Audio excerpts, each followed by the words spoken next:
Hi everyone, very good morning. Hopefully आप सभी लोग अच्छे होंगे। सिनोनिम्स और एंटोनिम्स का लेक्चर नंबर 8 स्टडी करते हैं। इसका पीडीएफ डॉक्यूमेंट आप सभी लोगों को प्रोवाइड करा दिया गया है। वर्कशीट दे दी है मैंने, उसको पहले सॉल्व कर लीजिएगा, आंसर्स भी मैच कर लीजिएगा और उसके बाद फिर इस वीडियो को देखिएगा ताकि मैक्सिमम बेनिफिट आप गेन कर सकें। चलिए स्टार्ट करते हैं इस सेशन को। जी, पहला वर्ड है वर्चुअस। वर्चुअस का मतलब होता है योग्यता का धनी। देखिए वर्चुअस बनता है सर वर्च्यू से। वर्च्यू का मतलब क्वालिटी से होता है। वर्च्यू मतलब क्वालिटी से हो सकता है, एक्सपर्टीज से हो सकता है, विजडम से हो सकता है, एक्यूमेन से हो सकता है, ट्रूथफुलनेस से हो सकता है, ईमानदारी से हो सकता है। तो वर्चुअस मतलब जो ईमानदार है, ईमानदार होने के साथ साथ जो योग्य है, गुणी है एक तरीके से, है ना। हाँ, क्वालिटेटिव जिसको कहा जा सकता है, जो ट्रुथफुल है। यहाँ ये याद रखिएगा कि ये बेसिकली आध्यात्म से जुड़ेगा शब्द, और किसी व्यक्ति की योग्यता जरूर इसमें होगी, है ना। सच बोलेगा व्यक्ति और योग्य भी होगा साथ में। ऑप्शंस देखिए, कॉन्स्पिक्यूअस, प्रेजवर्दी, डिबॉस्ड और स्पॉन्टेनियस। आपको सही आंसर मालूम है, प्रेजवर्दी। भाई वर्चुअस होने का मतलब है योग्य अथवा गुणी। जब कोई व्यक्ति योग्य अथवा गुणी है तो प्रशंसा का भी तो पात्र होगा, तो वो प्रेजवर्दी भी हुआ। ठीक है, जिसे आप नोटवर्दी भी कह सकते हैं, लॉडेबल कह सकते हैं। ये देखिए, लॉडेबल बोल सकते हैं, है ना। हाँ, ये देखिए, नोटवर्दी भी कह सकते हैं। ठीक है। अच्छा, कॉन्स्पिक्यूबस का मतलब होता है क्लियर, स्पष्ट। हिंदी में अगर मैं लिखूं तो इसका मीनिंग है स्पष्ट, क्लियर। एविडेंट जिसको कह सकते हैं, एविडेंट एविडेंस से बनता है। मैनिफेस्ट भी कह सकते हैं, मैनिफेस्ट मैनिफेस्टो से बनता है। विजिबल जिसको कह सकते हैं ना, क्लियर एक तरीके से। डिबॉस्ड, भ्रष्ट। कोई गंदे गलत व्यक्ति को डिबॉस्ड कहा जाता है। जो चोर है, जो धोखेबाज है, चरित्र से जो खराब है, उसको कहा जाता है डिबॉस्ड। जिसे आप करप्ट बोल सकते हैं, मेल वॉलेंट बोल सकते हैं, है ना, उसको कहा जा सकता है। स्पॉन्टेनियस जानते होंगे आप सभी लोग। स्पॉन्टेनियस होकर के किसी काम को करने का मतलब है उसे तुरंत डिसाइड करना, है ना। फर्स्ट फट से डिसीजन लेना कि क्या करना चाहिए, क्या नहीं करना चाहिए। ये जो सारे वर्ड्स देख रहे हैं, इसमें एक ये वर्ड बहुत इंपॉर्टेंट है आपके लिए और एक कॉन्स्पिक्यूअस वर्ड बहुत इंपॉर्टेंट है। ठीक है, और जो वर्ड दिया गया है वो नंबर 2 को देखिए। नंबर 2 पे जो वर्ड है इरेसिबल। इरेसिबल का मतलब होता है चिड़चिड़ा। चिड़चिड़ा मतलब जो गुस्सैल टाइप का हो, जो कब लड़ाई कर बैठे किसी से, है ना, जिसका कोई भरोसा ना हो। इरेसिबल का मतलब है जो जो बहुत ज्यादा अग्रेसिव है, वॉलेंट है ना। ये देखिए, ऑप्शन नंबर सी इसका सही आंसर, फियरी। फियरी मतलब ही होता है चिड़चिड़ा, जो फट से गुस्सा हो जाए, जरा सी बात पे जो उखड़ जाए, उसको इरेसिबल कहा जाता है। बोलते नहीं है, हाँ, तुनुग मिजाजी स्वभाव का, फट से जरा सी बात पे कोई उखड़ गया तो उसको फियरी कहा जाता है। One who can easily be annoyed, जिसे आसानी से गुस्सा दिलाई जा सकती है। One who can easily be annoyed. ठीक है, या one who easily gets annoyed, one who easily gets annoyed, इस तरीके से। जेनरस उदार व्यक्ति को कहते हैं। पैसे से बड़ा रिलेशन है इसका। जेनरस होकर के व्यक्ति किसी की मदद करता है। जब कोई व्यक्ति समाज सुधार का काम करता है, पैसे से अर्थ से किसी की मदद करता है, तो वो जेनरस होता है, जिसे आप लीनियंट भी कह सकते हैं, है ना। उदार जिसको हेल्पफुल भी कह सकते हैं, हेल्पफुल, है ना, हेल्पिंग नेचर का जो हो, उसको जनरल, बड़े दिल वाला एक तरीके से, है ना। काइंड हार्टेड, काइंड हार्टेड बोल सकते हैं। नंबर 2 पे जो वर्ड एनवियस देख रहे हैं, एनवियस एनवी से बना है। एनवी मतलब ईर्ष्या, ईर्ष्या, जेलसी। ठीक, एनवियस मतलब ईर्ष्यालु, जिसे आप जेलस बोल सकते हैं। क्या बोल सकते हैं? जेलस बोल सकते हैं, ईर्ष्यालु। फिर कंपोज्ड, कंपोज्ड का मतलब होता है मैच्योर, जो सघन है। कंपोज्ड, कंपोज मतलब बनाना होता है ना। कंपोज्ड अगर कोई है तो बहुत ही मेच्योर है, सुलझा हुआ है। कंपोज्ड होने का ये मतलब है, सुलझा हुआ होना। हाँ, गंभीर प्रवृत्ति का होना, मतलब जिसमें मेच्योरिटी दिख रही हो, जरा सी बात पे जो घबरा ना जाए, जरा सी बात पे जो किसी से लड़ाई ना कर बैठे, है ना। विषम परिस्थितियों में भी जब चीज़ों को ढंग से संभालना पसंद करे या फिर संभाल सके, उसको कहा जाता है कंपोस्ट। जैसे आप महेंद्र सिंह धोनी साहब को एक कंपोज्ड प्लेयर कह सकते हैं, एक कंपोज्ड पर्सनालिटी बोल सकते हैं on end of the field. आप कभी उन्हें ऑन फील्ड भी किसी से बहुत अग्रेशन में रहते हुए नहीं देखे होंगे, और ऑफ फील्ड भी उनका नेचर जो है वो बहुत ही गंभीर है। अभी देखिए सुशांत सिंह राजपूत वाले मामले पे उन्होंने जो भी प्रतिक्रिया दी होगी, उसमें ऐसा नहीं कि बहुत चिड़चिड़े हो गए होंगे, भड़क गए होंगे किसी पर, ऐसा नहीं किया उन्होंने। तो ऐसे लोगों को कंपोज्ड नेचर का कहा जाता है। चलिए आगे बढ़ते हैं जी। नंबर 3 पे वर्ड है टिमरिटी। टिमरिटी एक नाउन है, टी वाई लगा है ना, इसकी वजह से ये एक नाउन है। टिमरिटी का मतलब दृढ़ता भी हो सकता है, और कई बार तो ये जिद भी हो सकता है सर। दृढ़ता जिद में जरा सा ही अंतर है। किसी गलत चीज को पाने के लिए जो मन में मजबूती है वो जिद है, और कुछ अच्छा पाने के लिए मन में जो मजबूती है वो दृढ़ता है। तो timidity can be of any type, है ना, कैन गो ईदर वे। अगर पॉजिटिव तरीके से ले तो ये डिटर्मिनेशन है, और अगर आप जिद के तरीके से ले तो ये एक तरीके से ऑब्स्टिनेसी हो सकता है, स्टबर्न होना हो सकता है, अकड़ू, है ना, अड़ियल होना, जिद्दी होना भी कहा जा सकता है। तो टिमरिटी मतलब मजबूती से है, दृढ़ता से है। सिनोनिम्स के रूप में आप रेजोल्यूशन ले सकते हैं, डिटर्मिनेशन ले सकते हैं, फर्मनेस ले सकते हैं, ठीक है, मजबूती। हाँ, इस तरीके से स्टेबिलिटी जिसको कहा जा सकता है। ऑप्शन देखते हैं, ये देखिए वेरिटी है, ऑडेसिटी है, सिंप्लिसिटी है और टिमिडिटी है। ये आंसर होगा। ऑडेसिटी का मतलब भी होता है सर मजबूती। ये देखिए ऑडेशियस से बना ये वर्ड। ऑडेशियस होने का मतलब ब्रेव होने से है, इरादों में फौलाद होने से है, फौलादी होने से है। तो ऑडेशियस और ऑडेसिटी, मजबूती, दृढ़ता, फर्मनेस, है ना, स्ट्रेंथ जिसको कहा जा सकता है, करेज जिसको बोला जा सकता है। क्या कहा जा सकता है? करेज। और साहस एक तरीके से दृढ़ता मजबूती का ही तो प्रतीक है, तो करेज भी बोल सकते हैं इसको, ठीक है। और आप चाहें तो परसिवरेंस भी बोल सकते हैं, परसिस्टेंस भी बोल सकते हैं। इन सब का मतलब है कि आपके इरादे मजबूत हैं, आप अपनी बात पर अड़े रहेंगे, कायम रहेंगे और पीछे पैर नहीं खींचेंगे। यही टिमिडिटी है, यही ऑडेसिटी है, यही परसिस्टेंस है। जो ऑप्शन नंबर ए में वेरिटी वर्ड आप देख रहे हैं, इसका मतलब है सत्यता। खास तौर पे जो सच बोलने की आदत है उसको भी वेरिटी कहा जाता है। ध्यान से देखिएगा, वेरिटी की शुरुआत में आपको VER दिख रहा है। VER मैं यहाँ लिख रहा हूँ, VER का रिलेशन ट्रुथ से होता है, सच से। इसी से वेरीफाई बनता है, वेरिफिकेशन बनता है, वेरासिटी बनता है, वेरासियस बनता है, वेरिसिमिलिट्यूड बनता है, और बड़ी बात, कोर्ट जो फैसला देता है जिसको आप वर्डिक्ट कहते हैं सर, वो भी इसी से बनता है, ठीक है। वर्डिक्ट एक फैसला, सत्य का ही तो प्रतीक है फैसला। कोई भी फैसला सत्य का ही तो प्रतीक है। या फिर डॉक्यूमेंट्स वेरिफिकेशन जब होता है तो सच्चाई ही तो देखी जाती है कि आप जो कुछ भी कह रहे हैं वो सच है या नहीं, ठीक है। तो VER मतलब ट्रुथ, तो वेरिटी मतलब सत्यता।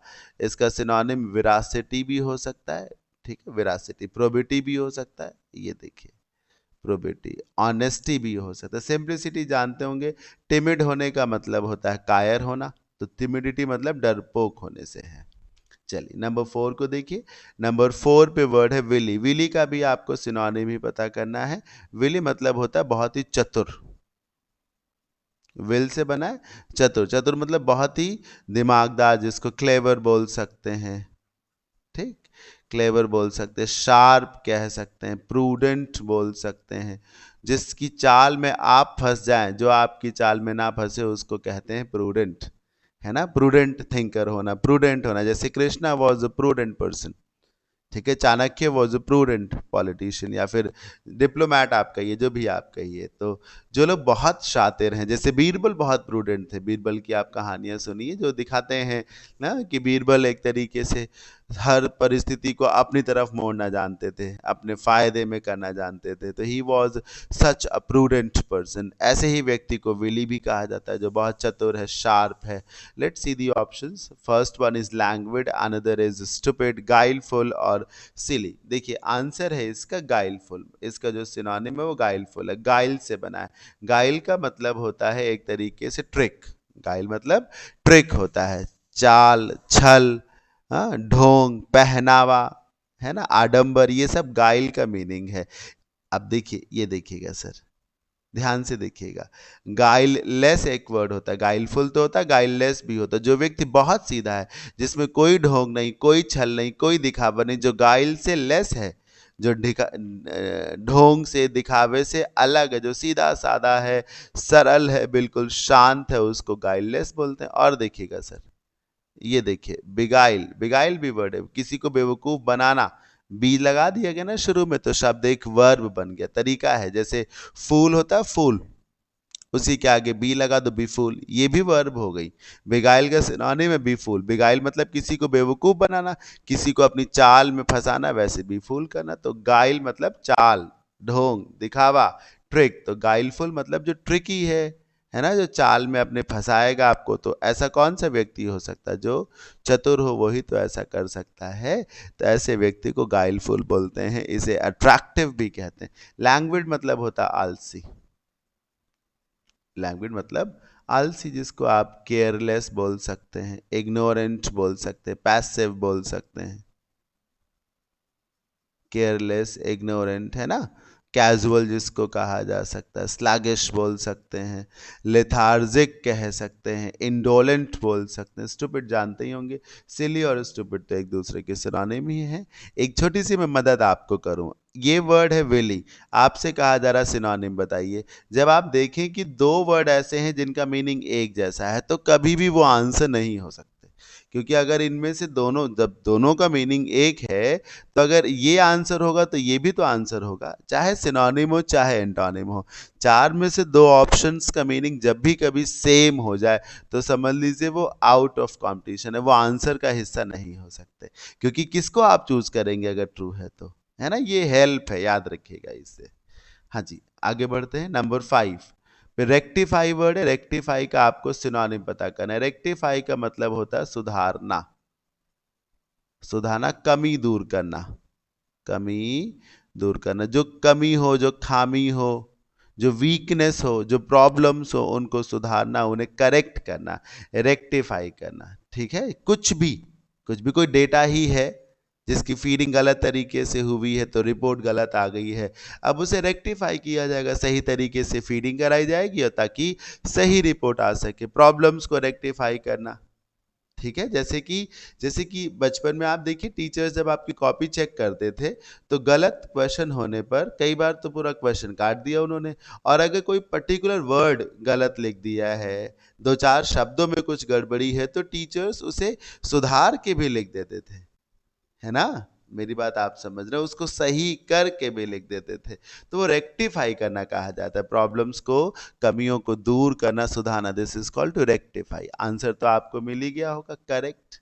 करेक्ट करने का मतलब भी तो यही है ना, चीज़ों चीज़ों में खामियां हो तो उनको सही करना, जिसको आप इम्प्रूव कर सकते हैं एक तरीके से। ठीक है ना, रेक्टिफाई करना बहुत बढ़िया वर्ड है, बहुत स्ट्रांग वर्ड है। ऑल्टर, चेंज करना। लेकिन चेंज करने का ये मतलब नहीं होता ना कि कमी को दूर करना, ऐसे ही आप चेंज कर लीजिए कुछ भी आप, है ना। ऑल्टर करना, आपने अपना प्लान चेंज किया, है ना, नीड को चेंज किया, है ना, चॉइस आपने चेंज करी, मतलब ऑल्टर का मतलब कमी को दूर करना नहीं होता है ना, चेंज करना। रेटिफाई, आप में से बहुत से लोग रेक्टिफाई और रेटिफाई को एक जैसा मानते हैं, तो सुनिए सर, रेटिफाई का मतलब है जस्टिफाई करना।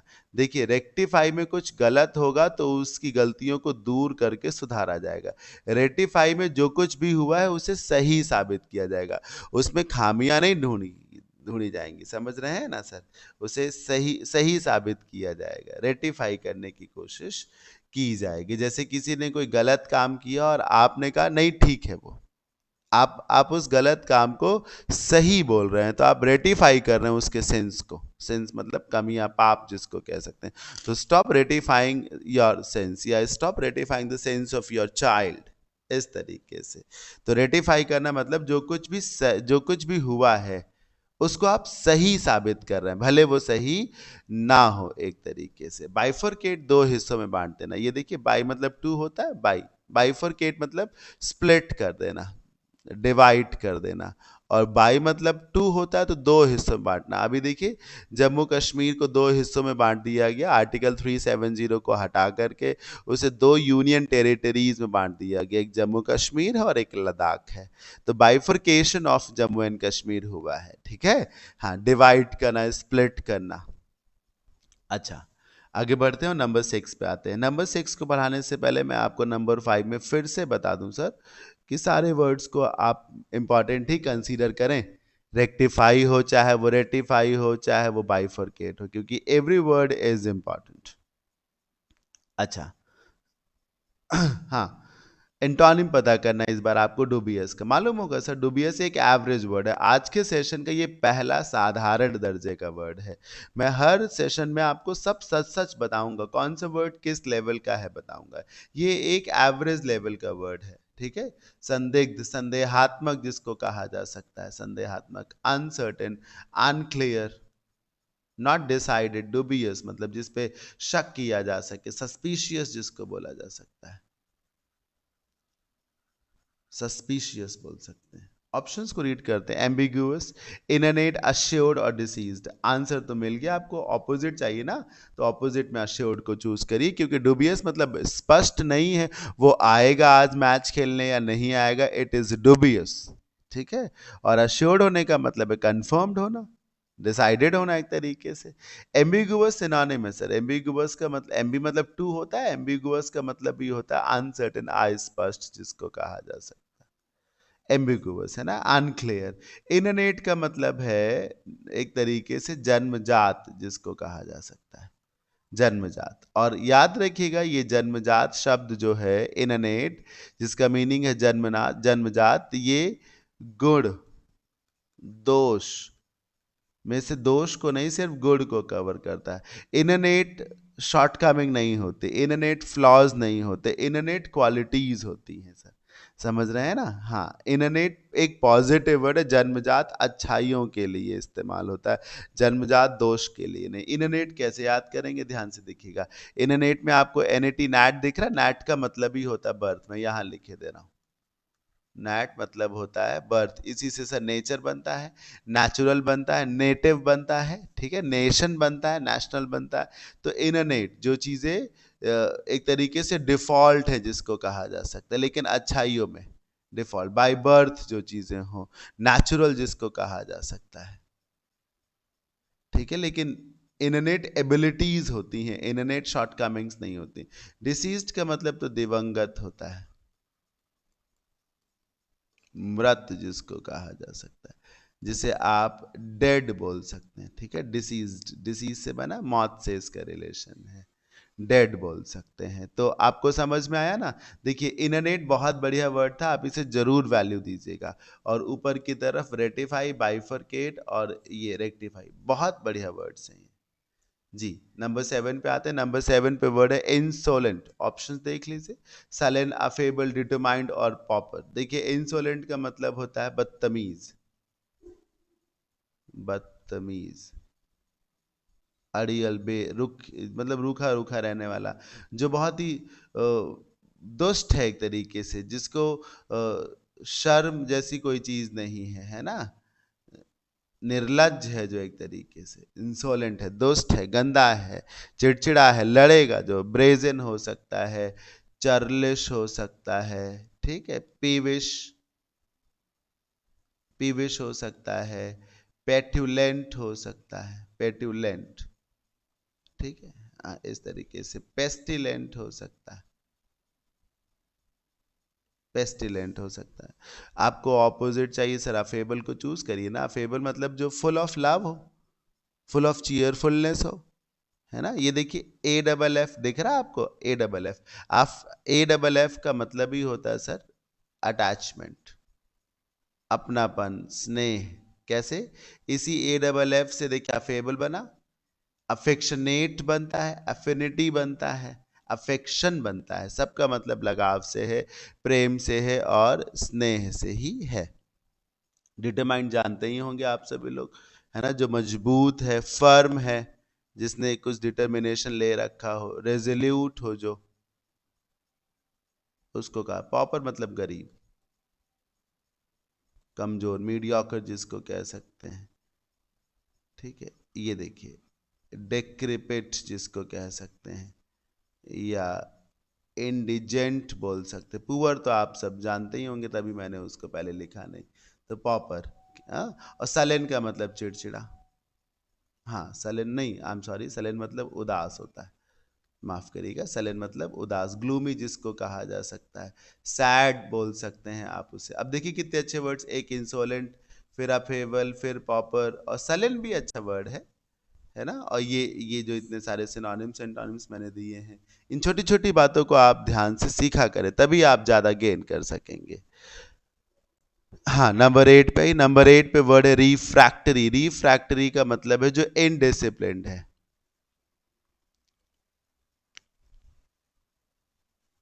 अनुशासनहीन है, जो अनुशासनहीन, जिस पर अपने से बड़ों की बात का कोई असर नहीं पड़ता। रिफ्रैक्टरी चाइल्ड का मतलब है ऐसा बच्चा जो माँ बाप के कंट्रोल से बाहर निकल चुका हो, जो बहुत शैतान हो, है ना, बहुत शैतान है, खुराफाती जिसको कहा जाता है, जिसे मैनेज करना मुश्किल हो रहा हो पेरेंट्स के लिए, उसको रिफ्रैक्टरी बोलते हैं। ऑप्शन देखिए, ये नंबर बी देखिए ध्यान से, बर्डनसम, ये सर सिनोनिम है इसका। अब आपको अच्छा अंदाजा लगा होगा, बर्डनसम जो बोझ के जैसे लगे अपने पेरेंट्स के लिए, ऐसे बच्चों को, ऐसी औलादों को रिफ्रैक्टरी किड्स, रिफ्रैक्टरी चिल्ड्रन बोला जाता है, ठीक है। जो अनुशासनहीन है, इनडिसिप्लिन्ड है ना, जिसे आप ऑब्डुरेट भी कह सकते हैं, ऑब्डुरेट, ऑब्स्ट्रीपेरस बोल सकते हैं,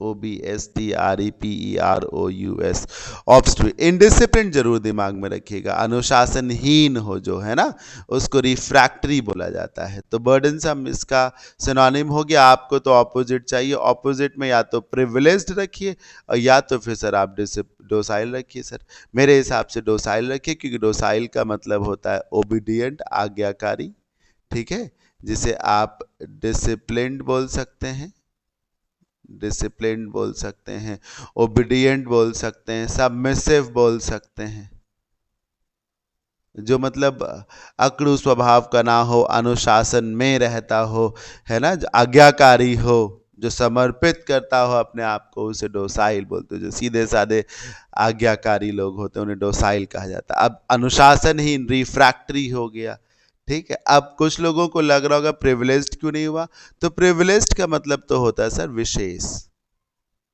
प्रिविलेज्ड होने का मतलब है कि आपको कुछ स्पेशल राइट्स मिले हुए हैं, ठीक है। किसी बड़े घर में आप पैदा हुए तो you are a privileged person, है ना, आप एक विशेष व्यक्ति हैं। आपके पीछे सरकार जो है कुछ बॉडीगार्ड्स भी भेज सकती है, तो प्रिविलेज्ड है। या फिर आपको दुनिया की बहुत बड़ी बड़ी सुविधाएं मिल रखी हैं, प्रिविलेज्ड चिल्ड्रन होते हैं। एक बच्चा होता है जो सड़क पर भीख मांग रहा होता है, या बहुत ही औसत दर्जे के स्कूल में पढ़ रहा होता है, और एक बच्चा होता है किसी इंटरनेशनल स्कूल में पढ़ रहा होता है, उसको लाने ले जाने के लिए गाड़ी भी रहती है, तो वो प्रिविलेज्ड किड्स हैं, प्रिविलेज्ड चिल्ड्रन है एक तरीके से।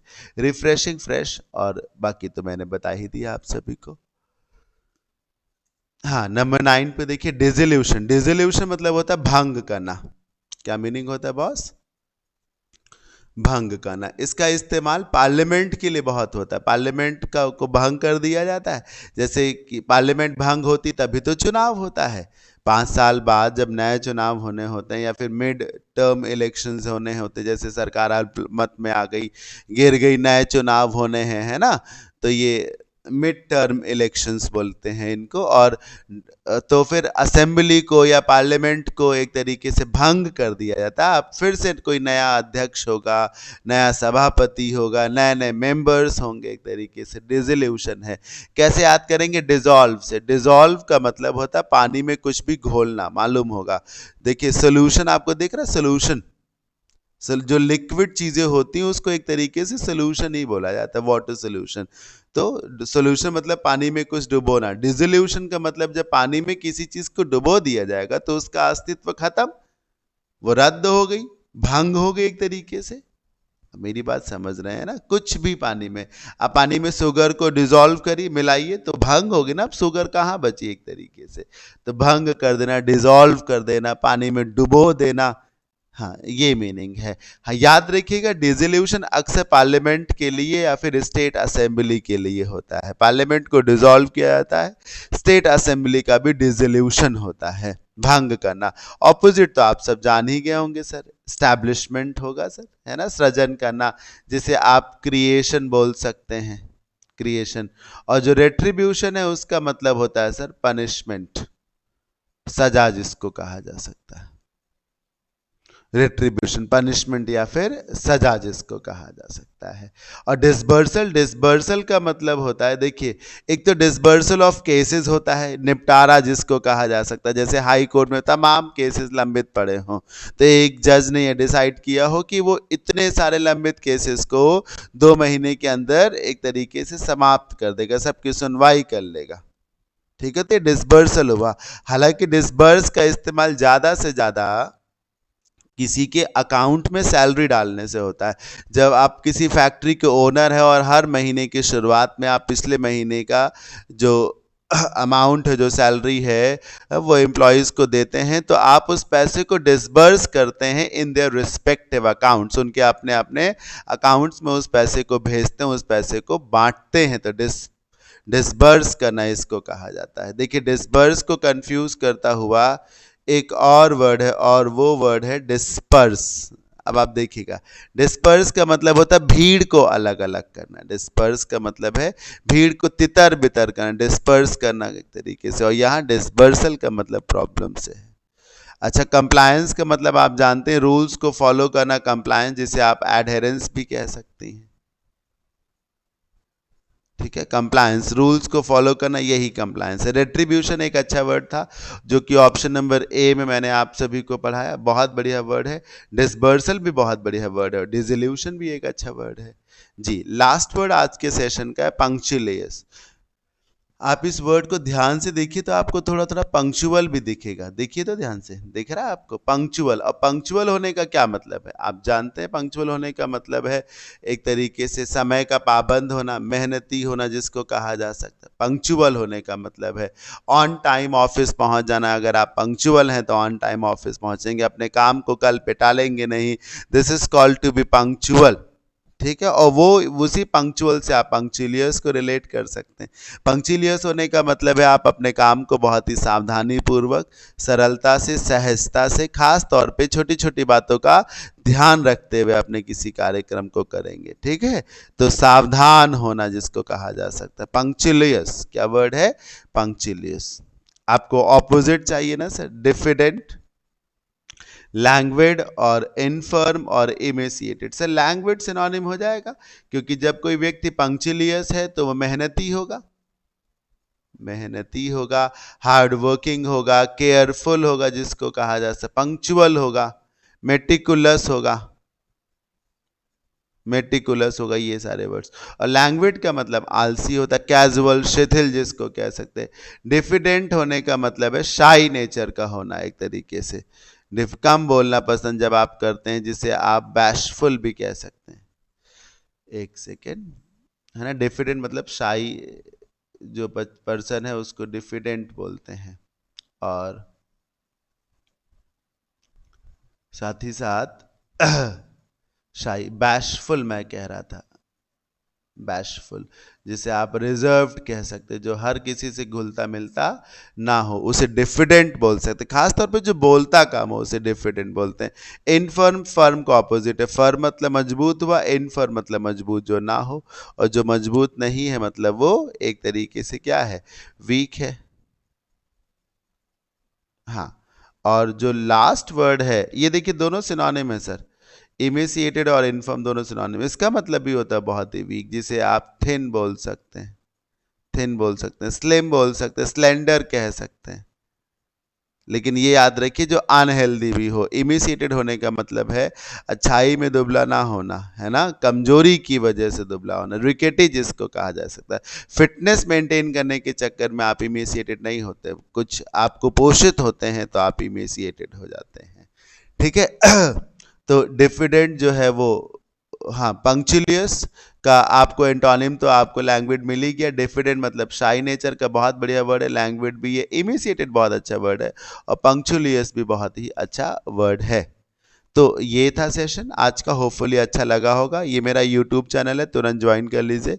टेलीग्राम चैनल ये है और टेलीग्राम पे ग्रुप पेज ये है, सबको ज्वाइन कर लीजिए ताकि ज़्यादा से ज़्यादा आप गेन कर सके। और खूब दम लगा करके, खूब मन लगा करके पढ़ाई करिए, फिर देखिए सब कुछ आपके इशारे पर ही नाचेगा। आप जब तक अपनी वीकनेस को दूर नहीं करेंगे, चीज़ें आपके नियंत्रण में नहीं होंगी।